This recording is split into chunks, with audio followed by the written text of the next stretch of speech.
Now you galvanize steel sheets, you call it as continuous sheet galvanizing or sheet galvanizing. Galvanizing pipes, tubes, you call it as tube galvanizing and pipe galvanizing. And wires, continuous wires used for barbed wire, fencing wires, many other applications, that's called wire galvanizing. Anything other than sheet, pipe and wire, you call it as general galvanizing, or you also call it a jobbing galvanizing. Now what do you do here? You galvanize buckets. Traditionally we were doing it for a long time. Galvanizing of nuts and bolts, fasteners, again it's done through general galvanizing. And in India we galvanize plenty of steel structurals, mild steel angles used in railway electrification, telecom towers, power grid transmission line towers, and many structures used in renewable energy sector, solar and wind energy support structures. These are all done by general galvanizers. Now coming to the market potential, when a country is doing very well in terms of GDP, the economic growth, all metals, whether it is ferrous or non-ferrous, they ought to do well. And you will see in manufacturing, in telecom, in power, everything the going is good. Now coming to our country, if you see the last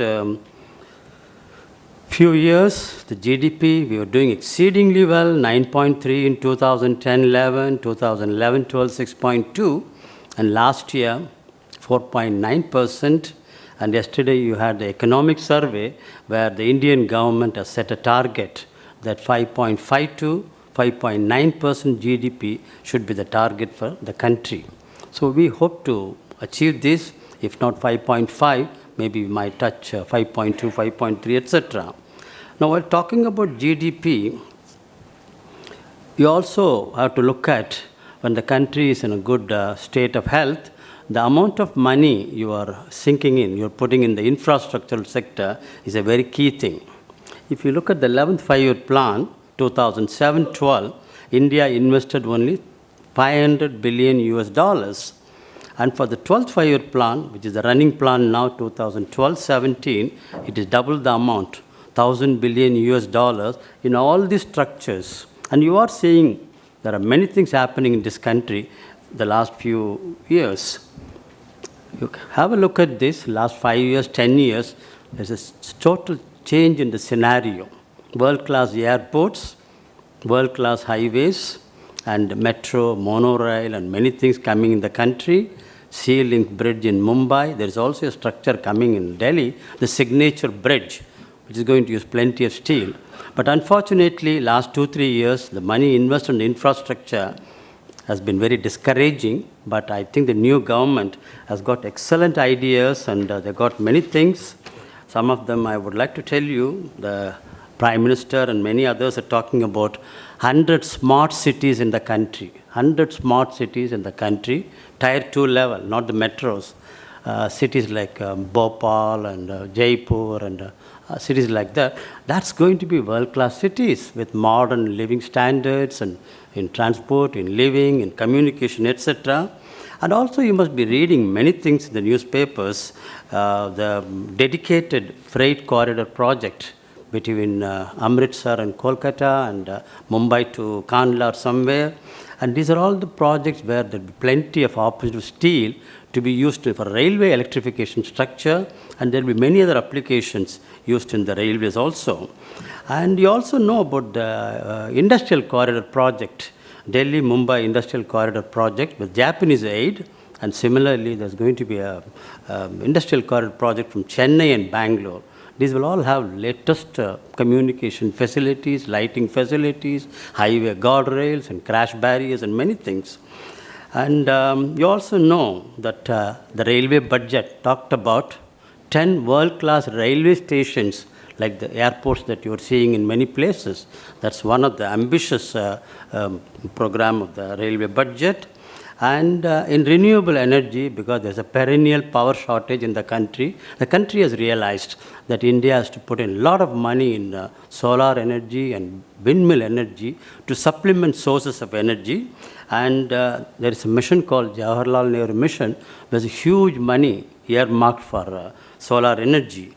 So what I'm trying to say is there are many exciting things are likely to happen, money will be found, and you saw in the railway budget, you would have seen probably in today's budget, which none of us got an opportunity to hear, FDI in construction, FDI in highways, FDI in railways, and in many other sectors. So money is not there in the country. So open the doors and then try to get investments.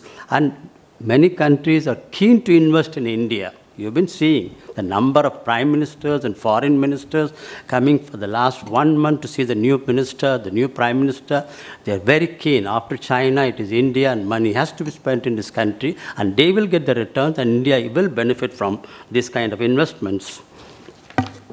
Now, when you talk about all these structures, you see everywhere steel. And what's happening to steel, you heard in the morning from McKinsey and many others, Venugopal and many others, the steel production has been going continuously. Though we had problems in iron ore and mining and Supreme Court, etc., things have been sorted out. Steel production has been going steadily, continuously. That's a good note. Domestic steel is there. You don't have to depend on imported steel like many countries. So you have iron ore, you have plenty of steel produced, and the steel policy of the government of India talks about maybe 200 million tons by 2025, 2035, maybe 300 million tons. So the capacities are coming, new steel capacities, green, brownfield, many of them are coming. So steel is increasing. Now when steel is increasing, do you have enough of zinc for galvanizing? And that's what you see here. Zinc production in the country, thanks to Hindustan Zinc, has also been continuously going. And Hindustan Zinc, for the last few years, they have been expanding the zinc production capacity, the smelting capacity, zinc mining capacity, and the process is electrolytic in nature, zinc production. Therefore, they are also increasing power capacity. A lot of wisdom there. The zinc production also is increasing in tandem. You see the figures here from 2008-9 onwards till last year. Hindustan Zinc production has been continuously increasing. There's another producer, a small producer, Binani Zinc in Kerala, who is dependent on imported concentrates. Zinc concentrate has to be brought from somewhere. Either they don't get the concentrate or they have to pay a high price for the concentrate. But Hindustan Zinc has been increasing, and the total, the cumulative, you are seeing the production increase continuously. Therefore, both steel and zinc doing exceedingly well. What about the zinc demand, zinc consumption growth? From the 12th five-year plan report I've seen, zinc demand has been continuously going. And you all heard in the morning, India is the third largest zinc producer. Coming to the various applications of zinc in the country, 75-77% of zinc is going in the hot dip galvanizing sector for galvanizing all kinds of products. Sheets, wires, tubes, pipes, nuts and bolts, structurals, telecom towers, cable trays, buckets, many of them are getting galvanized, and this has increased from a previous level of 65%. Gradually, galvanizing has been expanding in many new applications.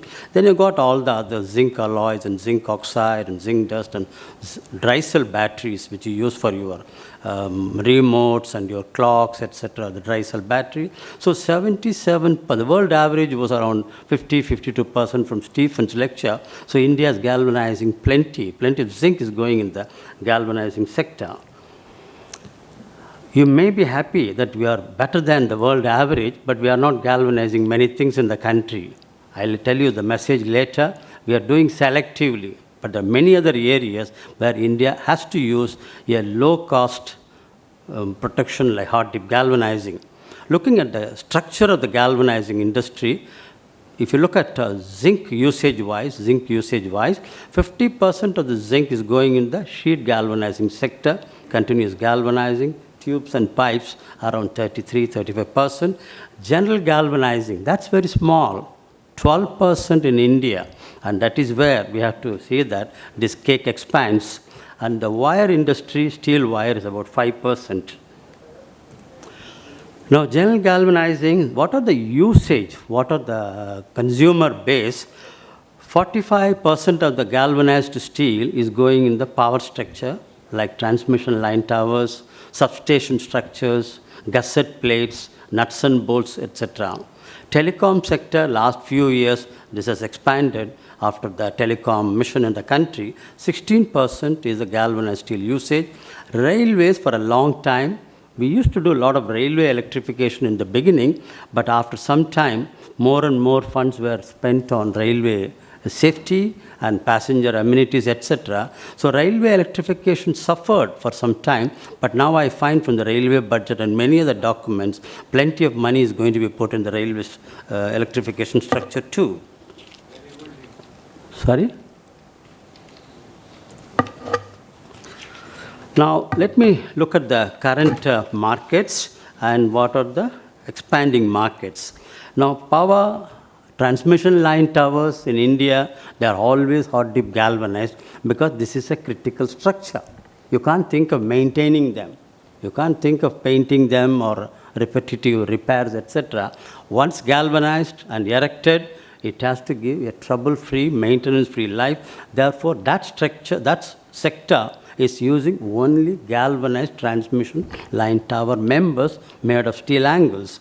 Now, coming to the power sector, India wants to add power generation capacity. There's a huge demand-supply gap in power. So, by 2017, we want to add 88,000 megawatt units of electricity produced, and that has to be transmitted. You need plenty of transmission line towers, miles and miles across the country. Now, coming to transmission sector, Power Grid Corporation of India, they are the key nodal agency for all the transmission line network installation, and they have recently approved projects worth 61,000 crores. 61,000 crores for network upgradation and expansion, etc. That's going to be in the next 3 years, 61,000 crores in the next 3 years. Plenty of steel angles, mild steel angles will be galvanized, and that will go in the power sector. Coming to railway electrification, which you're seeing there, now I told you earlier for the last few years we were adding maybe 100 kilometers of railway electrified track or 50 kilometers, but the latest, the railways have realized that the diesel bill based on imported crude is much more than what they would do with electricity, and therefore they have decided that next 2 years they will go for 2,000 kilometers of railway electrified track, all your galvanized transmission line towers. Now, currently, if you ask me, Indian Railways, only 34%, that amounts to about 24,000 kilometers, only 34% is electrified track. So, India will be going for more and more of electrification because we don't want to have plenty of oil imported and again goes here. There's no coal available for many other production, power, steel, etc. And we don't want to use steam locomotives were phased out a long time ago. So railway electrification is going to pick up in the next few years.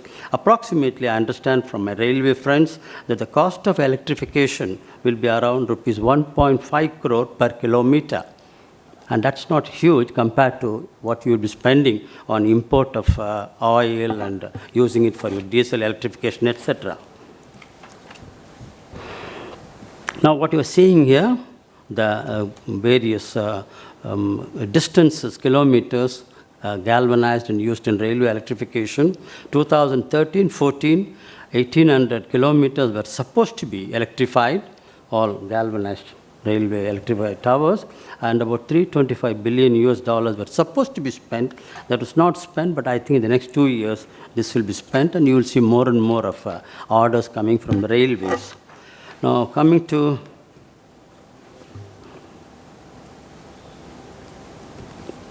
emerging markets, last few years you're seeing so many things happening in the highways. It was Mr. Vajpayee's dream, the previous NDA government, that India should have world-class highways, 4-lane, 2-lane, 6-lane, etc., with a lot of amenities on the highways, and in between it suffered. It suffered when the change of government, and when he was there, the target was 20 kilometers per day. There should be highway activity. And Kamal Nath, who was the minister earlier, he said at one time, I am the highways minister, and I am seeing 8 kilometers per day. That was a kind of highway setback that we received. But the new minister who has taken over now, he has said, my target is going to be 30 kilometers per day, and I'll find money. FDI, etc., from Malaysia and many other places. Therefore, FDI in highways will come in a big way. And you are seeing all galvanized highway crash barriers and guardrails, and many things need to be galvanized. Not only this, even the signage posts, all steel supports there, steel structurals in highways, anything that is exposed to the atmosphere, whether it is aggressive atmosphere, inland atmosphere, industrial atmosphere, that needs to be protected from corrosion. And galvanized steel gives a maintenance-free protection for 45, 50, 60, 70 years, depending on the atmosphere and depending on the zinc coating weight you apply. If you do take care of this, you get plenty of life. Now, that is the scenario about guardrails. Now, coming to telecom, last few years you've been seeing the growth in this country, mobile in everybody's hand, the milkman, carpenter, taxi driver, everyone has got mobiles. And there is a huge growth. That's the growth. That is the mobile subscriber-based growth. And landlines are a very old story. Many have surrendered. Now, if you look at the subscriber base, mobile subscriber base, as per the TRAI, the May 2014, the subscriber base has reached a level of 938 million subscribers, mobile subscribers. It's increasing every month. And you can see almost every month, 8 million subscribers being added to the mobile thing. And the current tele density is about 70%. If you have 100 people in this room, 70 will be having mobiles, and that is the tele density. So the telecom sector is going through a high growth. Last few years, again, I know after the 2G episode, there were many heads rolled in the government, and there are a lot of things happened there. And telecom sector, the orders were much less in the last few years. But I think now the past story, and the telecom story will once again begin, and we will have more and more of telecom towers being galvanized. Now I think I should also tell you, many individual galvanizers have to take initiative. Market development is everyone's baby, not only the zinc producer, not only IZT, not only Hillsda, even galvanizers have to do that. Traditionally in our television, you used to see advertisements about Lux and Palmolive and Colgate, etc. What are you seeing now? Kamadhenu, Ispat, Saria, reinforcing steel.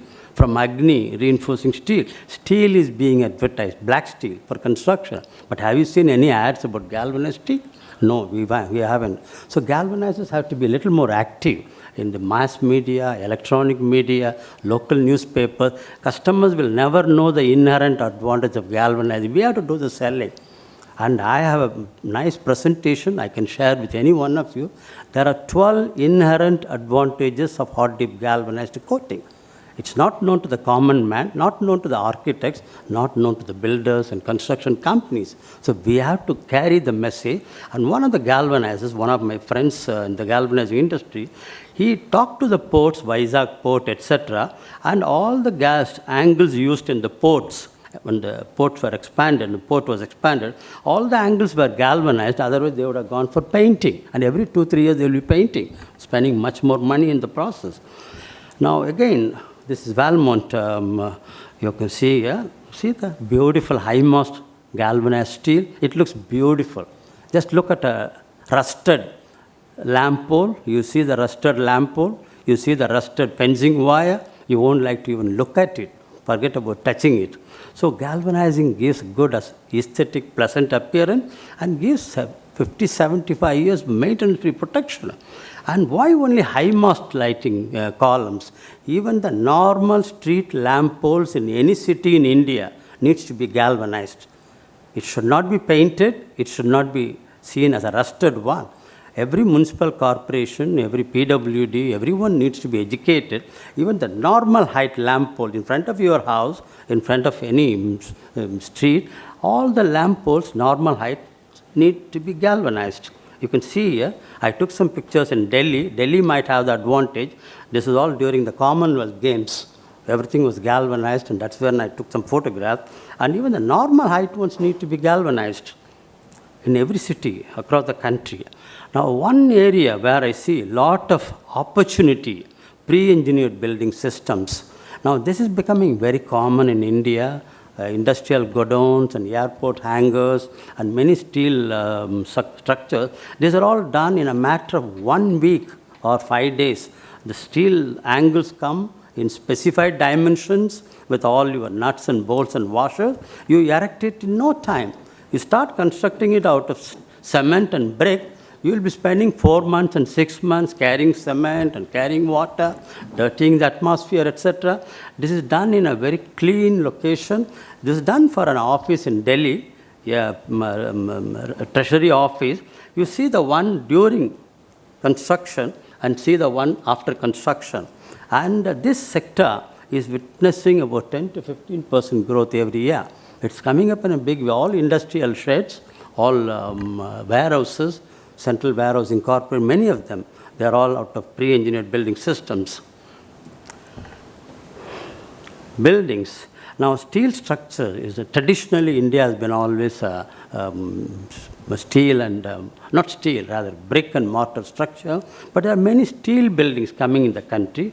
One of the galvanizers in Mumbai, Galbro, he talked to many of them, and some of the multi-story construction were all using galvanized steel, 4 foot Bombay, corrosive area, chloride atmosphere, saline atmosphere there. A commercial building there, you see, again using galvan. That is the finished one, and the other one is the one during construction stage. What I'm trying to say is the galvanizers also have to be proactive, educate, convince the customers, and then try to wean him away towards galvanizing. Now, Stephen and many others talked about galvanized rebar. This is one area where India has got a huge opportunity. I'm not talking about galvanized rebar across the country, especially in coastal areas, chemical plants, petrochemical complexes, river bridges, overhead water tanks. There are many areas where galvanized steel or galvanized steel wire mesh should be used. And that's the one, Baha'i Temple, Lotus Temple, with which I was associated in 1985.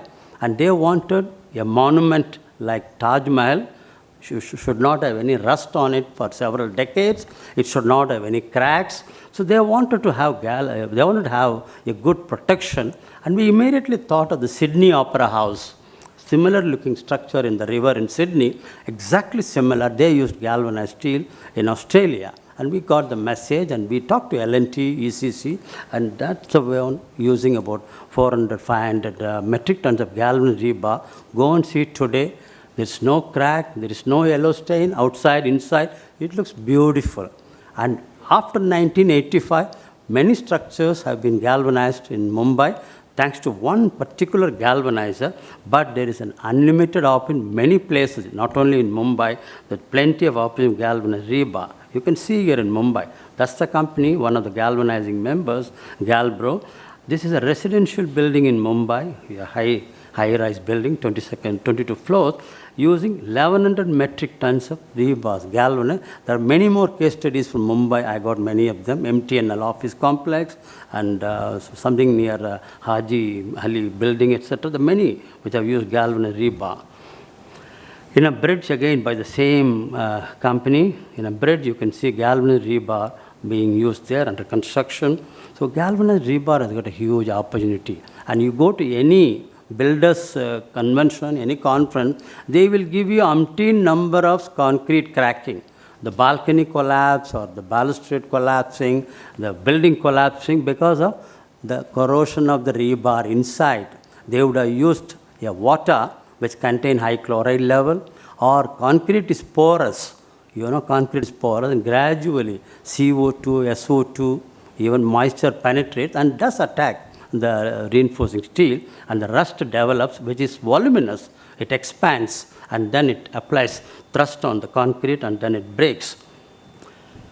Now again, in a project like Power Project, another member of mine who has advocated galvanized rebars in a power project in a coastal area, you can see galvanized rebar. And the renewable energy, where there's going to be a lot of money, a lot of activity, the panels are here, but the steel supports for the panels, they are all hot dip galvanized. Maybe one particular example, but there are many such windmill towers, windmill structures, they all need to be galvanized. Now, this is what you're seeing in Mumbai. from one place to another, you just have a long walk through the skywalk, you don't have to cross the road, etc. This was again done by one of the galvanizers, galvanized and painted.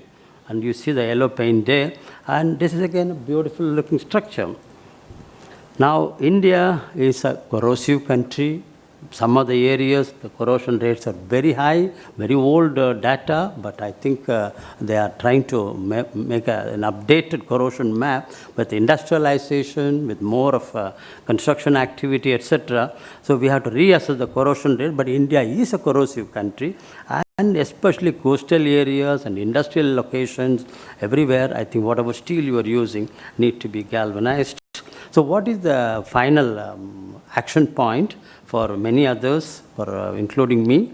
First of all, the users of steel in whatever form, an individual or a corporate or a construction company, the awareness is not there about galvanizing. They think it's just like painting is one more coating, but there is an inherent series of advantages there. And we need to do a lot of closed-door meetings, conferences, individual dialogues with people who are using or through electronic media, etc. And the galvanizing industry, again I'm appealing to each one of you. Don't wait for the newspapers where you will have a tender notice from railways or PWD, etc. So we have to be proactive, like some of the companies I showed you. Zinc industry is proactive, IZTA, ILSDA. We are all working together for a common purpose. Now conclusions, from now on, I'm not talking about last year. From now on, you will see a different economic growth. In the next 10 years, you will see we might go to 9%, 9.2 once again, because there is a will, there's a change of government, there's a new aura, there is a new atmosphere in the country. So there is going to be a momentum in economic growth. And again, they will find money. They will find money for infrastructure, but that's going to create a lot of employment, a lot of new facilities, a lot of services, utilities, etc. And steel and zinc also is going to be growing in that particular time frame, along with all the infrastructure activities. And in sum and substance, I would conclude, there's a huge market potential. 200 tons, 150 million tons you are going to be producing. There's plenty of opportunity for everyone. Thank you very much. Thanks a lot, sir. It was very, very informative. I'd like to thank all the speakers because almost everyone has kept his time. In fact, we are slightly ahead of time, which gives us a very good opportunity. I would like to open the session for question and answers, and we can interact with the speakers. All of them have a lot of experience, and any clarifications related to the